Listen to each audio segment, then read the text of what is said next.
Lección número 2 del curso La Fe de Jesús. Un Padre que nos ama.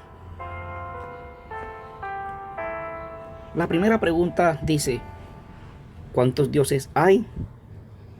La Biblia, en el libro de Efesios, en el capítulo 4, versículo 6, dice: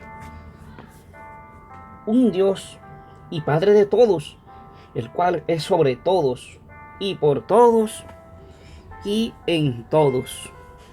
La Biblia presenta la existencia de un solo Dios. A diferencia de los pueblos antiguos que eran politeístas, la Biblia y el pueblo hebreo creían en la existencia de un solo Dios. La siguiente pregunta es: ¿cuál es la naturaleza de Dios? Dice la Biblia en el libro de San Juan, en el capítulo 4, versículo 24.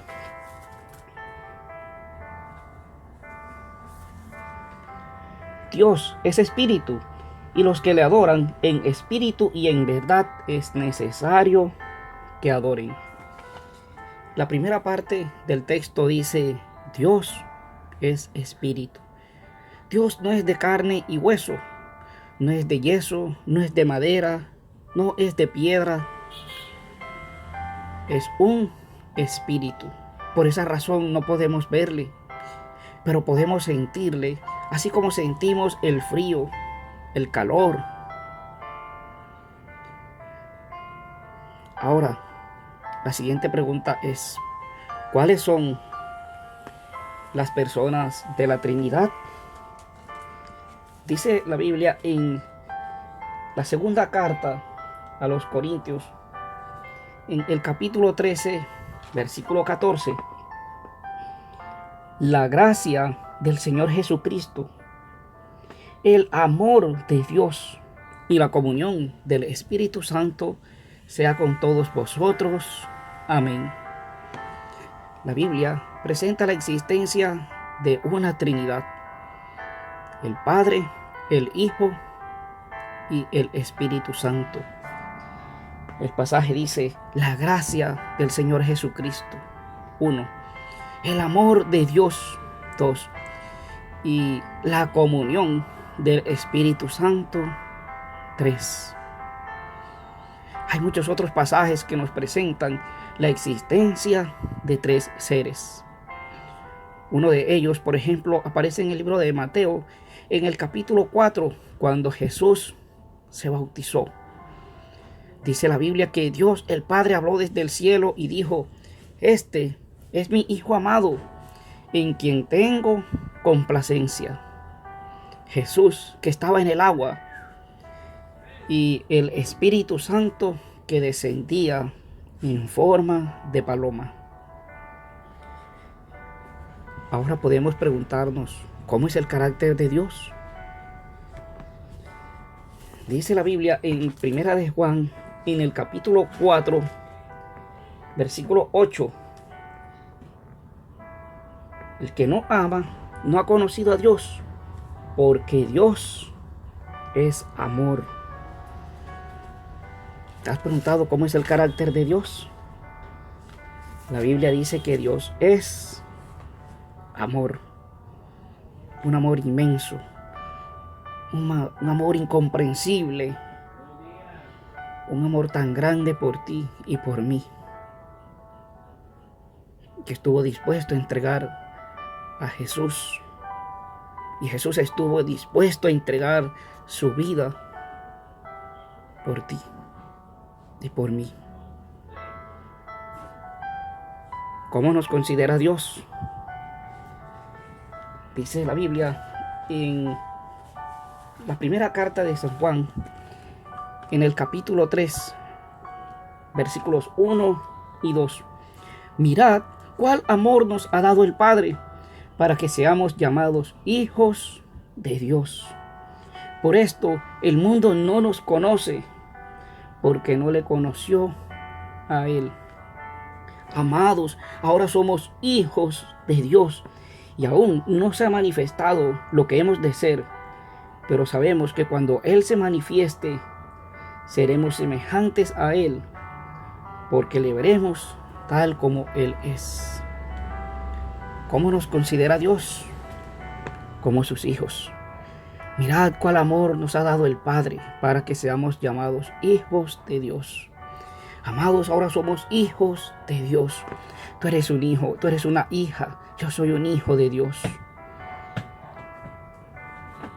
¿Se preocupa un padre por sus hijos?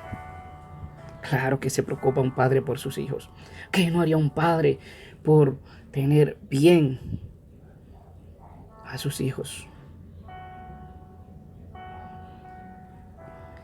La siguiente pregunta es, entonces, ¿se preocupa Dios por nuestros problemas?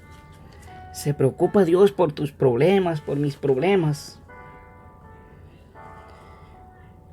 La Biblia, en el primer libro universal de Pedro, en el capítulo 5, versículo 7, dice, echando toda vuestra ansiedad sobre Él, porque Él tiene cuidado de vosotros.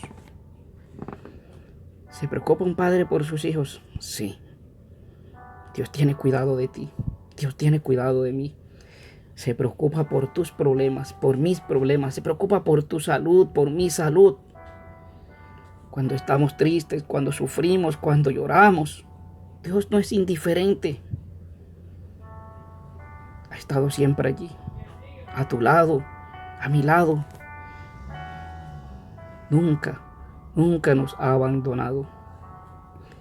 Pero claro, nos toca a veces pagar las consecuencias de este mundo de pecado y aún nuestras propias consecuencias de nuestros actos.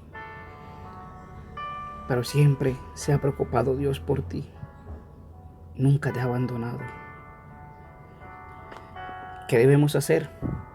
Primero, dice la Biblia en el libro de Éxodo, en el capítulo 20,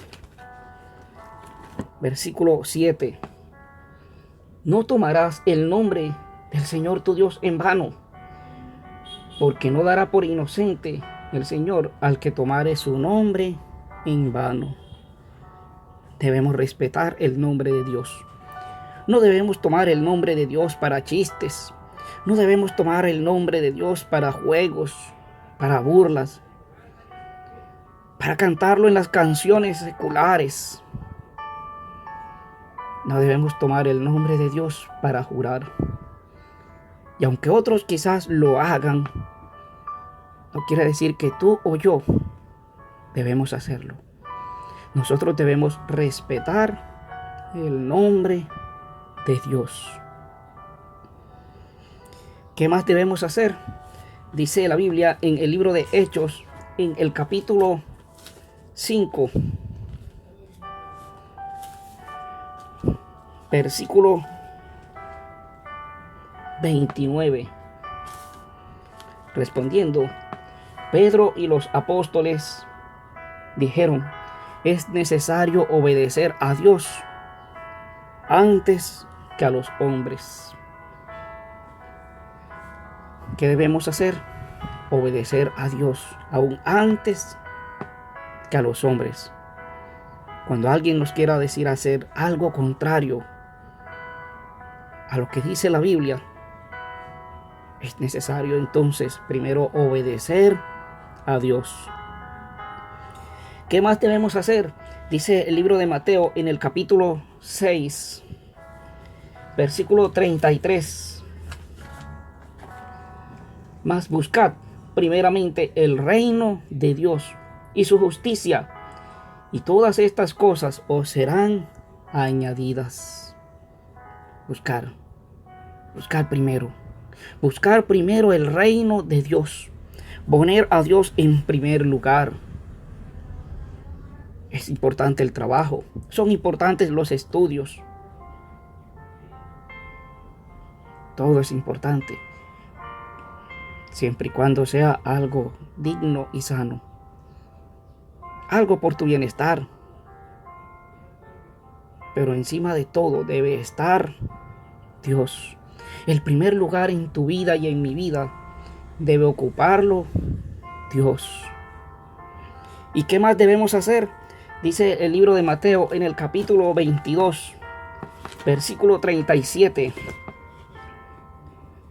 Jesús le dijo: amarás al Señor tu Dios con todo tu corazón, y con toda tu alma, y con toda tu mente. Jesús te invita y me invita a mí a amar a Dios de todo corazón. Yo no sé si tú le amas. Yo no sé si tú algún día entregaste tu vida al Señor y te apartaste, o si aún no has tomado la decisión, pero allá en el fondo de tu corazón amas a Dios. Te invito a buscar a Dios, a entregar tu vida al Señor. Dios te ama. Tú eres valioso para el Señor. Y el principal propósito que quiere Dios en tu vida es salvarte, darte la salvación. Y por eso nos invita a buscar primeramente ese reino, el reino de Dios y su justicia.